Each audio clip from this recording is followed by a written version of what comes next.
చిన్నప్పుడు మేము స్కూల్ నుండి వచ్చేసరికి మా మమ్మీ వేడి వేడిగా ఈ స్వీట్ బ్రెడ్ ఆమ్లెట్ అయితే ప్రిపేర్ చేసి పెట్టేదనమాట. చాలా ఇష్టంగా తినేవాళ్ళం. చిన్నప్పుడు మా మమ్మీ మా కోసం చేస్తే ఇప్పుడు నేను నా పాప కోసం చేస్తున్నాను. అయితే అప్పట్లో మా మమ్మీ వెనిల్లా ఎసెన్స్ అని ఏమి యాడ్ చేసేవారు కాదు. ఇలాచీ పొడి వేసేవారు. ఇప్పుడు నేను ఇందులో వెనిల్లా ఎసెన్స్ కొంచెం యాడ్ చేస్తున్నాను. అదొకటే డిఫరెన్స్. మిగతా అంతా సేమ్ ఇట్లానే చేసేవారు. ఈ రెసిపీ చాలా మందికి తెలిసి ఉండొచ్చు. అయితే ఎవరికైనా తెలియకపోతే వాళ్ళ కోసం ఒకసారి చెప్తున్నాను.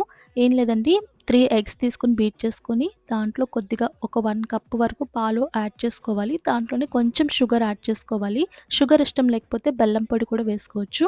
దీంట్లో ఇలాచీ పౌడర్ లేదంటే వెనిల్లా ఎసెన్స్ కొంచెం వేసుకొని ఇలా ప్యాన్‌కి కొద్దిగా ఆయిల్ అప్లై చేసేసుకొని ఘీతో గనక దీన్ని ఫ్రై చేసుకుంటే చాలా బావుంటుంది. చాలా బలం కూడా. ఎప్పుడైనా హెల్త్ బాగోలేకపోయినా లేదంటే ఇంట్లో బ్యాటర్ ఏమీ లేకపోయినప్పటికీ లేదంటే క్విక్‌గా అయిపోవాలన్నా ఇలా రెసిపీ చేసి పెడితే చాలా టేస్టీగా ఉంటుంది. క్విక్‌గా కూడా అయిపోతుంది.